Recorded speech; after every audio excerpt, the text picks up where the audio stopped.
오늘 우리에게 주시는 하나님의 말씀은 로마서 8장 26절에서 27절까지의 말씀입니다. 제가 봉독하겠습니다. 이와 같이 성령도 우리의 연약함을 도우시나니 우리는 마땅히 기도할 바를 알지 못하나 오직 성령이 말할 수 없는 탄식으로 우리를 위하여 친히 간구하시느니라. 마음을 살피시는 이가 성령의 생각을 아시나니 이는 성령이 하나님의 뜻대로 성도를 위하여 간구하심이니라. 아멘. 성령은 우리의 타락한 소원을 고쳐주신다라는 제목으로 하나님 말씀 증거하겠습니다. 기독교 어느 부흥집회에서 목사님이 설교 도중에 성도님들에게 질문을 던졌는데요. 세상에서 가장 차가운 바다는 썰렁해입니다. 그럼 세상에서 가장 따뜻한 바다는 어디일까요? 이렇게 물었는데 성도님들이 잘 대답을 못하니까요, 목사님이 말씀해 주셨습니다. 그 바다는 사랑해입니다. 우리 모두의 마음이 항상 따뜻한 바다와 같이 사랑하는 마음이기를 원합니다. 그러니까 성도님들이 막 은혜를 받았습니다. 근데 유독 한 여성동님이 큰 은혜를 받았는데요. 왜냐하면 이 여성동님의 소원이 남편에게 사랑해라는 말을 한번 들어보는 게 소원이었거든요. 그래서 오늘 이 목사님의 설교를 듣고 내가 한번 써먹어 봐야 되겠다. 집에 가서 이제 똑같은 질문을 합니다. 여보, 내가 문제를 낼게 한번 맞춰봐 주세요. 세상에서 가장 차가운 바다는 썰렁해래요. 그럼 세상에서 가장 뜨거운 바다는 어디일까요? 남편이 대답을 못하는 거예요. 그래서 온갖 애교 섞인 소리로 힌트를 주면서 윙크를 하면서 이럴 때 당신이 나에게 해주고 싶은 말 있잖아요. 했더니 이 남편이 의미심장한 표정을 지으면서 이렇게 말했습니다. 열바다 이랬대요. 몇 사람하고 인사하겠습니다. 사랑합니다. 인사하겠습니다. 사랑합니다. 오늘은 성령 강림절 그리고 웨슬리 해심 기념주일로 모였습니다. 지금 이 시대를 교회 시대, 은혜 시대, 또 교회의 시대라고 이렇게 부르지 않습니까? 성령의 시대임에도 불구하고 우리 성도님들이 성령님은 누구인가 잘 알지 못하는 것 같아요. 그리고 우리가 성령의 역사를 체험해야 되는데 또 그런 체험을 하는 사람도 많이 없는 것 같습니다. 분명 성령은 지금 이 시대를 사는 우리의 삶을 이끌어 주시거든요. 자동차로 비유하게 된다면 성령님께서 내 삶이라는 이 자동차의 운전수가 되어 주셔서 내 삶을 이끌어가 주시는 거거든요. 그러므로 이 믿음 생활이라는 것은 다른 것이 아닙니다. 우리 성령님께서 내 인생을 운전해 가는 삶인 것입니다. 그것이 성령님 안에서의 삶인 것입니다. 여러분 모두 성령의 인도하심을 받으시기를 예수님의 이름으로 축복합니다. 자, 우리가 그렇다면 우리가 성령의 인도함을 받아야 되는데 그럼 어떤 인도하심을 우리가 받아야 하는가? 여러 가지가 있습니다. 그걸 다 오늘은 살펴볼 수는 없고요. 한 가지를 좀 살펴보게 될 건데요. 우리 성령님께서 우리를 인도하실 때 우리의 소원에 대한 인도하심을 받아야 한다라고 오늘 본문은 우리에게 말씀해주고 있습니다. 자, 그러면 오늘 본문 다시 함께 읽어보도록 이렇게 하겠습니다. 자, 로마서 8장 26절에서 27절. 자, 함께 합독합니다. 자, 시작. 이와 같이 성령도 우리의 연약함을 도우시나니 우리는 마땅히 기도할 바를 알지 못하나 오직 성령이 말할 수 없는 탄식으로 우리를 위하여 친히 간구하시느니라. 마음을 살피시는 이가 성령의 생각을 아시나니 이는 성령이 하나님의 뜻대로 성도를 위하여 간구하심이니라. 아멘. 이 말씀을 보게 되면 우선 우리 인간은 연약하다라고 말씀하고 있습니다. 그리고 그 연약함을 도우시는 분이 바로 성령님이시다라고 또 말씀하고 있습니다. 그렇다면 그 연약함이 도대체 무엇이냐? 오늘 본문을 보게 되니까 그 연약함은 바로 우리가 마땅히 빌 바를 알지 못한다는 겁니다. 뭔가 하나님께 뭘 구해야 되는데 뭘 구해야 될지를 모른다는 겁니다. 다시 말해서 어떤 원함, 소원 이런 것들을 모른다는 것이죠. 무엇을 원해야 될지도 모르고 또 굳이 원한다 할지라도 제대로 구할 줄 모른다는 것입니다. 원함 자체가 없거나 원함 자체가 이게 타락되어 있다는 것이죠. 어떤 성도님이 목사님이 이제 성도님의 가정, 여성도님의 가정을 이제 신방을 해서 이제 신방 예배를 드리고 묻습니다. 아유, 성도님, 기도 제목이 뭡니까?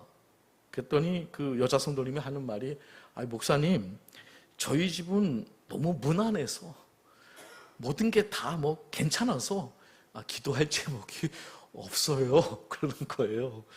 근데 목사님이 볼 때 기도할 제목이 있는 것 같은데 계속 없다고 하는 거예요. 그래서 목사님이 그럴 리가 있나요? 기도 제목이 없을 리가 있나요? 계속 이렇게 유도를 하니까 이 여자 성도님이 그럼 우리 목사님 설교 잘하게 해달라고 그거 기도 제목으로 그냥 삼죠 뭐. 왜 이랬대요. 자, 이렇게 대부분의 사람들에게 소원이 뭐냐고 물으면 대부분 무엇을 원해야 될지를 모르거나 또 그 소원을 말해도 잘못된 것을 말한다는 겁니다. 여러분, 원하는 것이 없다. 이걸 절망이라고 합니다. 저는 뭐 원하는 게 아무것도 없어요. 이건 절망입니다. 그리고요, 이 원하는 것이 틀린 것, 이걸 중독이라고 얘기합니다. 이건 중독이 나쁜 거 다 아시죠? 왜냐하면 그 소원이 타락됐기 때문에 그렇습니다. 예를 들면 마약 중독자들이 뭘 계속 원합니까? 마약을 원하겠죠. 그 원한 자체가 타락된 겁니다. 그래서 이게 중독이 되는 겁니다. 그러므로 삶의 문제가 중요한 것이 아니라 삶 가운데 내 소원이 이 타락되어 있는 것, 이 잘못된 소원을 갖고 있는 것, 이것이 진정한 문제라는 것입니다. 만약 하나님께서 여러분에게 지금 당장 한 가지 소원을 말해보라고 한다면 여러분은 어떤 소원을 말하시겠습니까? 동갑내비 부부가 있었는데요. 동갑입니다. 이 부부가 이제 한갑이 됐죠. 60번째 이제 생일 파티를 이제 하고 있는데 이 생일 파티 도중에 요정이 나타나서 말합니다. 당신들은 60살까지 부부싸움 한 번도 안 하고 뭐 사이좋게 잘 지냈으니까 제가 보너스로 소원 하나 이게 들어주겠다고. 그래서 먼저 부인에게 묻습니다. 부인은 소원이 뭡니까? 그랬더니 이 부인이 그동안 우리는 너무나 가난했어요. 남편과 세계 여행을 하고 싶어요. 그랬더니 펑 소리가 나면서 부인의 손에 이 세계 여행 티켓이 딱 쥐어져 있는 거예요. 그리고 이제 남편 차례잖아요. 그래서 묻습니다. 남편의 소원은 뭐죠? 그랬더니 남편이 바로 대답을 못하고 아내를 눈치를 계속 보면서 이렇게 말을 했습니다. 저는 저보다 30살 어린 여자와 결혼하고 싶습니다. 이런 배신이 어디 있습니까? 근데 어쩝니까? 소원인데 펑 하고 소리가 났는데 남편이 90살이 되어 있었습니다. 쌤통이라고 하죠, 이걸요. 자, 그 사람의 소원이 그 사람의 참 모습입니다. 왜냐하면 그 사람의 그 마음의 소원이 그 사람을 그렇게 만들어 갑니다. 인생에서 소원 하나를 정말 잘 말함으로써 대박난 인생이 한 명이 있더라고요. 성경에 나와요. 이 소원 하나를 정말 잘 말해서 정말 인생이 대박이 났습니다. 누굴까요? 솔로몬이었습니다. 하나님께서 이 솔로몬의 그 소원을 들으시고 내 마음에 맞았다라고 성경에 기록되어 있거든요. 이걸 볼 때 그렇구나. 우리가 소원 하나를 가져도 제대로 가지면, 그것이 하나님의 마음에 맞게 된다면 하나님께서 우리의 소원을 이루어 주실 뿐만 아니라 솔로몬에게 부와 영광도 더물어 주신 것처럼 우리 인생의 보너스로 많은 것들을 주시는 좋으신 분이시구나 라는 것을 우리가 알 수가 있는 거죠. 반대로 이 소원 하나를 잘못 가져서 인생이 폭망한 사람이 있습니다. 그게 누구냐면 사울 왕이었습니다. 사울 왕의 소원은 이거였습니다. 저 다윗을 죽이고 내 아들 요나단을 차기 왕으로 세우는 것. 이게 사울 왕의 소원이었습니다. 이 소원의 타락은 곧바로 신앙의 타락으로 이어지게 되고 곧바로 인생이 계속해서 추락하게 됩니다. 잘못된 소원 하나 가짐을 통해서 인생이 계속해서 추락하는 겁니다. 그러므로 타락한 소원을 온전한 소원으로 바꿔야 할 줄 믿습니다. 바꾸셔야 되는 겁니다. 어떤 노처녀가 매일같이 교회에 나와서 기도합니다. 하나님, 저는 신랑이 필요합니다. 제게 좋은 남자를 보내주세요. 그러나 하나님께서 도무지 그녀에게 신랑감을 안 보내주는 거예요. 그러던 어느 날 또 노처녀가 열심히 기도하는 모습을 본 목사님이 조용히 그녀를 불러서 충고합니다. 자매님, 너무 자신만을 위해 그렇게 기도하기보다는 부모님이나 좀 남을 위해서, 좀 이웃을 위해서 한번 기도해 보세요. 너무 그 자신을 위해서 기도하지 마세요. 그러면 자매님의 뜻이 더 잘 전달될 겁니다. 목사님의 조언을 들은 아가씨가 다음 날부터 기도의 소원을 바꿨습니다. 이렇게 기도합니다. 하나님, 저의 부모님께 정말로 좋은 사이가 필요합니다. 부디 저희 부모님을 위해 좋은 사이를 보내주세요. 그게 그거 같은데.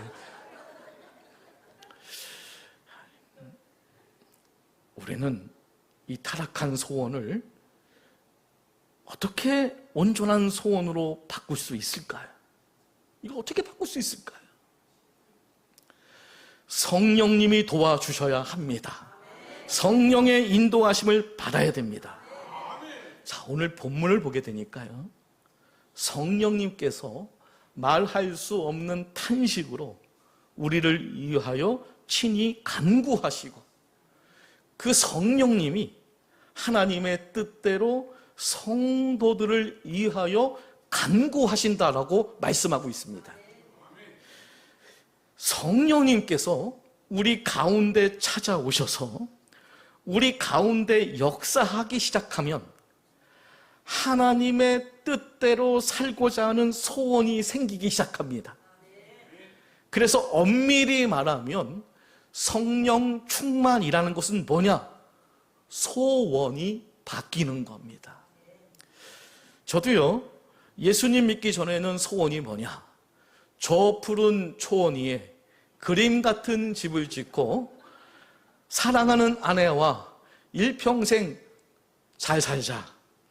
이게 소원이었습니다. 그런데 예수님을 믿고 나니까요, 성령을 받고 나니까요, 그게 아니더라고요. 성령님께서 그게 아니다, 그게 너의 소원이 아니다 라고 말씀해 주시더라고요. 그러므로 성령님을 통해서 타락한 소원을 진정한 소원으로 회복해야 할 줄 믿습니다.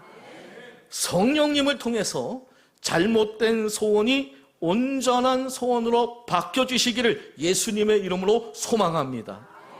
자, 그러면 우리의 타락한 소원이 도대체 뭘까를 좀 알아야 될 것 같아요. 지금 내가 갖고 있는 소원이 어떤 소원인지, 혹시 잘못된 소원은 아닌지를 한번 살펴보기 위해서 성경 안에서 잘못된 소원이 도대체 무엇이 있는지에 대해서 함께 살펴보도록 하겠습니다. 첫째로 원망 섞인 소원, 이런 게 잘못된 소원입니다. 이거 버리셔야 됩니다. 가나안 땅을 정탐한 12명의 정탐꾼들 중에서 그 10명의 정탐꾼들이 부정적인 보고를 하게 되죠. 이 부정적 보고를 듣고 백성들이 밤새 통곡했다, 하나님을 원망했다라고 성경에 기록되어 있는데요. 그 장면을 한번 보도록 하겠습니다. 민수기 14장 1절부터 4절까지 함께 보겠습니다. 자, 시작. 온 회중이 소리를 높여 부르짖으며 백성이 밤새도록 통곡하였더라.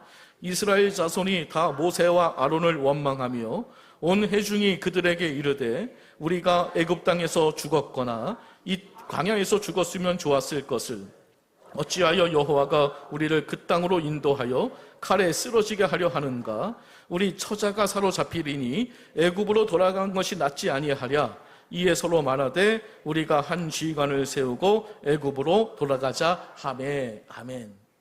이들이 원망을 하면서 원망 섞인 소원을 말했습니다. 그 원망 섞인 소원이 뭐냐? 우리가 애굽 땅에서 죽었거나, 이건 과거니까 어떻게 할 수 없습니다. 그리고 이 광야에서 죽었으면 좋았을 것을, 이렇게 소원을 말한 겁니다. 근데 중요한 사실은 이런 원망 섞인 소원을 하나님께서 들으셨다는 겁니다. 자, 출애굽기 16장 7절 8절 말씀, 우선 7절 말씀 읽어보겠습니다. 자, 시작. 이는 여호와께서 너희가 자기를 향하여 원망함을 들으셨음이라. 들으셨다. 또 8절 넘어갑니다. 자, 시작. 이는 여호와께서 자기를 향하여 너희가 원망하는 그 말을 들으셨음이라. 계속 반복하고 있습니다. 강조하고 있습니다. 또 좀 더 넘어가서 11절 12절 말씀 또 읽어볼게요. 자, 시작. 여호와께서 모세에게 말씀하여 이르시되 내가 이스라엘 자손의 원망함을 들었노라. 원망 섞인 그 소원을 들으셨고요. 근데 또 더 중요한 것은 그 소원을 들으신 대로, 그 소원대로 그대로 이루어 주셨습니다. 2명 빼고 광야 1세대들이 차라리 광야에서 죽었으면 좋았을 것을 그 말대로 다 광야에서 죽었습니다. 자, 이렇게 원망 섞인 그 의미 없는 소원, 이게 우리를 망하게 하는 겁니다. 우리도 알게 모르게 순간적으로 원망 섞인 소원을 말할 때가 많이 있거든요. 뭐가 좀 안 되면 이놈의 집구석 되는 게 없어. 뭐 내 인생이 그렇지 뭐 되는 게 하나도 없네. 난 뭘 해도 안 돼. 자, 이런 원망 섞인 이 소원들이 얼마나 우리 인생에 치명적인 결과를 초래하는지를 아셔야 합니다. 자, 아무렇지도 않게 내뱉은 말이지만 그냥 별 생각 없는 원망 섞인 말이라고 그렇게 말할 수 있겠지만 중요한 것은 하나님께서 들으시고 그대로 응답하신다는 사실입니다. 엘리야가 노뎀나무 아래서 죽기를 구했습니다. 죽여주세요. 그러면서 원망 섞인 그 소원을 말했는데요. 열왕기상 19장 4절 말씀 읽어보겠습니다. 자, 시작. 자기 자신은 광야로 들어가 하루길쯤 가서 한 노뎀나무 아래에 앉아서 자기가 죽기를 원하여 이르되 여호와여 넉넉하오니 지금 내 생명을 거두시옵소서. 나는 내 조상들보다 낫지 못하니이다 하고, 이렇게 원망 섞인 소원을 말한 거죠. 물론 하나님께서 천사들을 보내주셔서 이 엘리야를 어루만져 주면서 이제 회복시켜 주십니다. 하지만 중요한 사실은 이 이후에 엘리야의 사역이 급감하게 됩니다. 그리고 곧바로 거의 엘리사로 이제 후계자로 이제 넘어가게 되죠. 원망 섞인 그 소원대로 그 사역이 대폭 축소가 됩니다. 과거에 연세 드신 분들이 많이 했던 말이 있습니다. 아유, 죽어야지. 살아서 뭐해? 바로 이런 것을 타락한 소원이라고 말하는 겁니다. 입 밖에도 이런 말을 내지 마시기를 주의 이름으로 축복합니다. 여러분의 그 원망 섞인 그 소원도 하나님께서 들으시고 이루어 주십니다. 이게 무서운 거 아니겠습니까? 아니, 정말로 우리가 광야에서 이대로 죽었으면 좋겠습니까? 정말로 우리 가정이 되는 게 없었으면 좋겠습니까? 정말 내 인생이 뭘 해도 안 됐으면 좋겠습니까? 원망 섞인 소원은 다 버리시기를 바랍니다. 원망 섞인 소원은 우리의 인생을 어둡게 만들고 믿음까지 다 파괴시켜 버립니다. 그러나 우리 성령님께서 우리 마음을 붙들어 주시면 원망은 감사로, 불평은 찬양으로 바뀌어지게 될 줄 믿습니다. 환경보다 하나님을 바라보면서 감사의 소원을 품을 수 있는 우리 성도님들이 되시기를 바랍니다. 성령 안에서 원망의 언어를 다 버리고 소망의 언어, 감사의 언어로 살아가시기를 예수님의 이름으로 간절히 축복합니다. 두 번째는 지식 없는 소원을 버리셔야 됩니다. 잠언서 19장 2절 말씀 읽어보겠습니다. 자, 시작. 지식 없는 소원은 선하지 못하고 발이 급한 사람은 잘못 가느니라. 아멘. 지식 없는 소원은 선하지 못하다. 우리가 무조건 소원을 갖는 것이 그게 선한 게 아닙니다. 소원을 가져도 좋은 소원을 가져야 되는 거죠. 여기 지식, 이 단어는 세상의 학식을 의미하는 것이 아니라요, 이 지식은 하나님을 아는 지식, 하나님의 뜻을 분별하는 영적 분별력, 영적 지식을 뜻하는 것입니다. 그러므로 참된 믿음의 사람은 소원을 품되 그 소원을 다루는 영적 지식을 함께 구해야 되는 겁니다. 나의 이 소원이, 나의 이 간절한 소원이 말씀에 비추어 볼 때 이게 정당한 것인가? 내가 품은 이 소원이 하나님이 기뻐하시는 것인가? 나의 이 소원이 하나님의 성품에 이게 일치하고 있는 것인가? 이것을 묻는 과정이 필수적이라는 것입니다. 그래서 기도를 무조건 비나이다 비나이다 식으로 하면 안 됩니다. 어떤 교인의 기도를 들어보게 되면 이게 하나님에게 기도하는 건지 우상에게 기도하는 건지 뭐 별 차이가 없습니다. 우리의 소원은 반드시 말씀을 가지고 있어야 된다는 겁니다. 예수님의 제자 중 세베대의 아들의 어머니가 그 아들들을 데리고 예수님께 나와서 절을 합니다. 그러니까 예수님께서 아셨어요. 그래서 묻습니다. 뭘 원하냐? 너 소원이 뭐냐? 이럴 때 이 세베대의 그 아들의 어머니가 이렇게 말합니다. 마태복음 20장 21절 함께 읽어보겠습니다. 자, 시작. 나의 이 두 아들을 주의 나라에서 하나는 주의 우편에 하나는 주의 좌편에 앉게 명하소서. 이렇게 소원을 아랜 겁니다.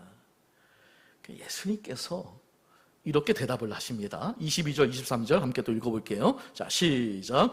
예수께서 대답하여 이르시되 너희는 너희가 구하는 것을 알지 못하는도다. 내가 마시려는 잔을 너희가 마실 수 있느냐? 그들이 말하되 할 수 있나이다. 이르시되 너희가 과연 내 잔을 마시려니와 내 좌우편에 앉는 것은 내가 주는 것이 아니라 내 아버지께서 누구를 위하여 예비하셨든지 그들이 얻을 것이니라. 아멘. 자, 세베대의 아들과 그 어머니는 지식 없는 소원을 지금 간구하고 있는 겁니다. 왜냐하면요, 여러분, 하나님 우편에는 누가 앉는 겁니까? 예수님이 앉는 건데 그걸 우리 아들을 거기에 앉게 해달라고 한다면 그 소원을 들어줄 수 있을까요? 그럴 수는 없는 거죠. 말씀의 지식, 영적 지식 없이 구하는 소원은 이렇게 잘못된 소원이 될 공산이 커지는 겁니다. 하나님의 말씀은 안중에도 없고 오롯이 내 소원만을 이루겠다는 데만 이 혈안이 되어 있다면 그건 분명 잘못된 신앙인 겁니다. 그러면 어떻게 지식 있는 소원을 우리가 가질 수 있을까? 그것은 말씀 안에서 우리가 소원을 간구해야 됩니다. 자, 요한복음 15장 7절 말씀 읽어보겠습니다. 자, 시작. 너희가 내 안에 거하고 내 말이 너희 안에 거하면 무엇이든지 원하는 대로 구하라. 그리하면 이루리라. 아멘. 우리는 이 빨간 글씨를 빼고, 그러니까 내 말이 너희 안에 거하면 이걸 빼고요. 무엇이든지 원하는 대로 구하라. 그러니까 무엇이든 여기에 강조점을 둬요. 그러니까 하나님께서 무엇이든지 원하는 대로 구하면 준다고 했으니까, 그러니까 무엇이든 내가 하나님께 소원을 간구해야지 라고 하지만 그 앞에 있는 내 말이 너희 안에 거하면 이게 중요한 거거든요. 말씀을 붙들면 성경의 저자인 성령님께서 제대로 구할 것을 생각나게 해 주십니다. 성령님께서 예수님께서 하신 말씀을 생각나게 하셔서 온전한 소원을 간구하게 하신다는 겁니다. 자, 요한복음 14장 26절 말씀 또 읽어보겠습니다. 자, 시작. 보혜사 곧 아버지께서 내 이름으로 보내실 성령, 그가 너희에게 모든 것을 가르치고 내가 너희에게 말한 모든 것을 생각나게 하느니라. 아멘. 사랑하는 성도 여러분, 말씀에 지식 없이 드리는 소원은 방향을 잃어버리기 쉽습니다. 그러므로 우리는 말씀 안에서 기도해야 할 줄 믿습니다. 성령님은 그 말씀을 생각나게 하시고 또 하나님의 뜻을 분별하게 하셔서 바른 소원을 품게 하십니다. 성령의 인도하심 가운데 지혜롭고 온전한 소원을 품을 수 있는 성도님들이 다 되시기를 예수님의 이름으로 간절히 축복합니다. 마지막 세 번째는요, 정욕을 위한 소원, 이걸 또 버려야 됩니다. 자, 야고보서 4장 3절 말씀 읽어볼게요. 자, 시작. 구하여도 받지 못함은 정욕으로 쓰려고 잘못 구하기 때문이라. 아멘. 그러니까 정욕으로 쓰려고 하는 그런 소원들, 이 정욕을 위한 기도는 자기 욕심, 자기 만족, 자기 중심의 이게 기도인 건데요. 성경은 그것이 분명 잘못된 소원이라고 분명하게 말씀하고 있습니다. 그래서 보니까 구하여도 받지 못한다라고 기록되어 있습니다. 근데 여러분, 구하여도 받지 못한다고 하니까 이 말씀이 좀 안 좋게 들리지겠지만 이게 은혜입니다. 이게 놀라운 은혜더라고요.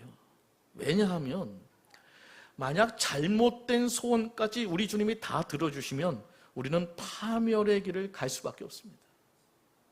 그러니까 구하여도 받지 못하게 하심은 그 잘못된 소원을 내려놓으라는 사인인 겁니다. 근데 여러분, 사람들은 그럼에도 불구하고 이 정욕을 위한 소원을 포기하지 않습니다. 멈추지 않습니다. 그런데 이 잘못된 소원을 품고 있는 사람은 이 소원의 타락 때문에 결국은 파멸의 길을 갈 수밖에 없습니다.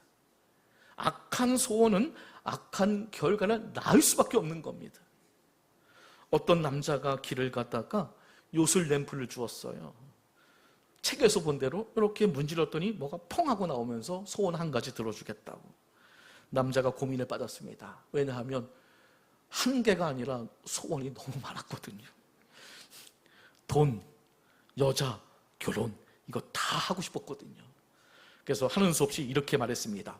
돈, 여자, 결혼, 이렇게 얘기했어요.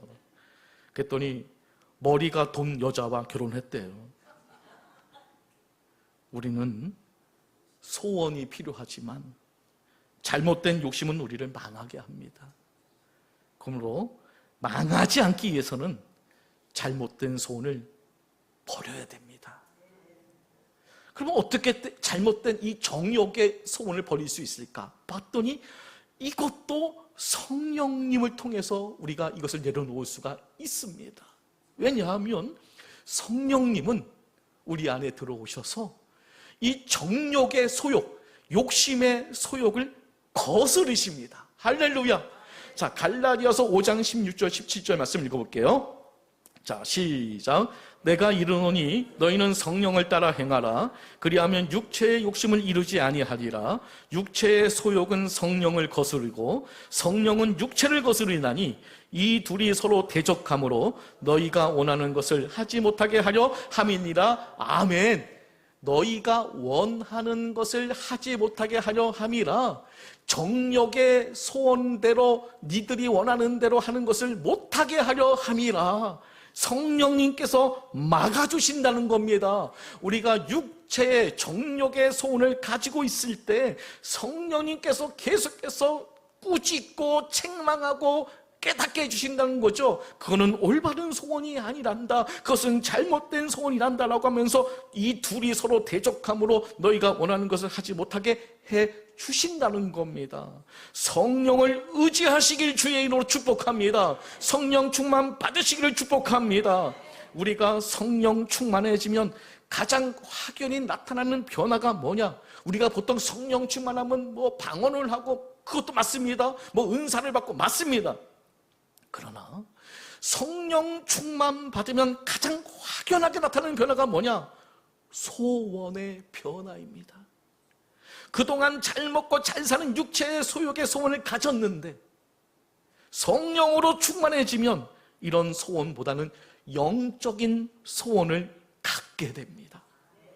성령님은 우리의 마음에 있는 욕심의 소원을 제거하고 대신 겸손과 만족하는 마음의 소원을 마구마구 주십니다. 할렐루야. 가정 불화로 인해서 고민하는 어떤 중년의 남성이 있었어요. 맨날 아내와 싸우고 싸움을 안 할 데가 없는 거예요. 그래서 이 문제를 해결받기 위해 하나님께 간절히 기도를 했더니 하나님께서 들으시고 묻습니다. 내가 너에게 뭘 해줄까? 너의 소원이 도대체 뭐냐? 3가지를 말해라. 첫 번째 소원을 말했습니다. 하나님, 지금 저와 살고 있는 아내를 제발 좀 천국으로 데려가 주세요. 너무 가정 불화가 심해서 그 아내가 얼마나 지긋지긋하게 생각이 됐으면 이렇게 또 첫 번째 소원을 말했을까요? 근데 아내가 죽었어요. 그래서 장례식 하는 날 문생각들이 엄청나게 많이 몰려와서 이 죽은 아내를 막 칭찬을 하는 거예요. 안 됐습니다. 그 귀하신 분이 이렇게 일찍 돌아가시다니요. 그분은 다른 사람들 모르게 이런 좋은 일도 하시고 저런 좋은 일도 하시고 참 귀한 일을 많이 하셨는데 이렇게 갑자기 돌아가시게 돼서 정말 안타깝습니다. 이 사람이 이런 칭찬하는 말을 가만히 듣다 보니까 이 아내가 죽은 것이 너무 안 됐다는 생각이 들었어요. 그래서 넌지시 하나님께 이렇게 말합니다. 하나님, 아무래도 안 되겠습니다. 그 사람을 도로 살려주세요. 그래서 살아났어요. 자, 그러면 3가지 소원 가운데 이제 몇 개만 남았습니까? 이제 1개 남았죠? 이제 1개 남았어요. 근데 아무리 생각을 해도 마땅히 아래의 소원이 생각이 나지 않는 거예요. 근데 뭔가 설교 시간에 들은 생각이 난 거예요. 성령님께서 빌바를 알게 해주신다. 이게 생각이 나서 성령님께 조용히 묻습니다. 성령님, 지금 제게 있어서 가장 필요한 소원이 뭘까요? 그것 좀 제발 좀 가르쳐 주세요. 성령의 세미한 음성이 들립니다. 지금 너의 삶에 대해서 만족하게 여길 줄 아는 마음을 달라고 간구하라. 그가 성령님의 말씀대로 하나님께 기도합니다. 하나님, 만족하게 여길 줄 아는 마음을 주세요. 근데 정말 그 마음을 주셨어요. 근데 여러분, 그 마음을 갖고 사니까 그렇게 감사하고 세상에 달라지더라는 거예요. 매사가 그렇게 즐겁고요, 기쁘고요, 감사가 나오고요, 그 지긋지긋하던 아내도 그렇게 사랑스러울 수가 없는 거예요. 그래서 그는 정말로 좋은 소원을 이루게 되었다고 감사했답니다. 소원 하나 제대로 가졌을 뿐인데 이렇게 삶이 달라지더라는 거예요.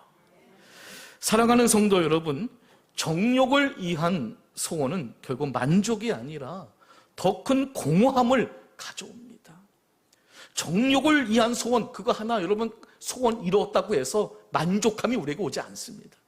그러나 성령님은 우리의 욕심을 다스리시고 영적인 소원을 품게 해 주십니다.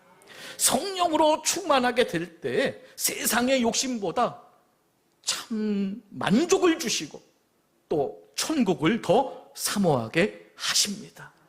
성령 안에서 자족과 감사의 은혜를 누리는 행복한 인생들이 다 되시기를 예수님의 이름으로 축복합니다. 말씀을 정리하겠습니다. 소원은 인생의 방향을 결정합니다. 방향이 잘못되면 망할 수밖에 없지 않겠습니까? 그러므로 우리는 잘못된 소원을 붙들 것이 아니라 우리 성령님께서 주시는 거룩한 소원을 붙들어야 할 줄 믿습니다. 성령님은 우리 안에 들어오셔서 우리의 타락한 소원을 고쳐주십니다. 원망 섞인 소원을 감사의 소원으로 바꿔주십니다. 무지의 소원을 영적 지식의 소원으로 바꿔주십니다. 정욕 대신 거룩한 영의 소원으로 바꿔주십니다. 성령 안에서 참된 소원을 품고 하나님 뜻 가운데 살아가는 복된 성도님들이 다 되시기를 예수님의 이름으로 간절히 축원합니다. 기도하겠습니다. 거룩하신 아버지 하나님, 오늘 말씀을 통하여 우리의 소원이 얼마나 연약하고 쉽게 타락하는지를 깨닫게 하시니 감사를 드립니다. 우리 안에 있는 원망과 잘못된 욕망을 깨끗하게 하여 주시옵소서. 성령님께서 우리 마음을 다스려 주셔서 하나님의 뜻을 따라 살아가게 하시고 말씀 안에서 바른 소원을 품게 하옵소서. 감사의 마음과 자족하는 믿음을 허락하여 주시고 세상의 욕심보다 하나님의 나라를 더 사모하는 우리 모두가 되게 해 주옵소서. 성령 충만함으로 날마다 거룩한 소원을 품고 살아가게 하여 주옵소서. 예수님의 이름으로 간절히 기도드립니다. 아멘.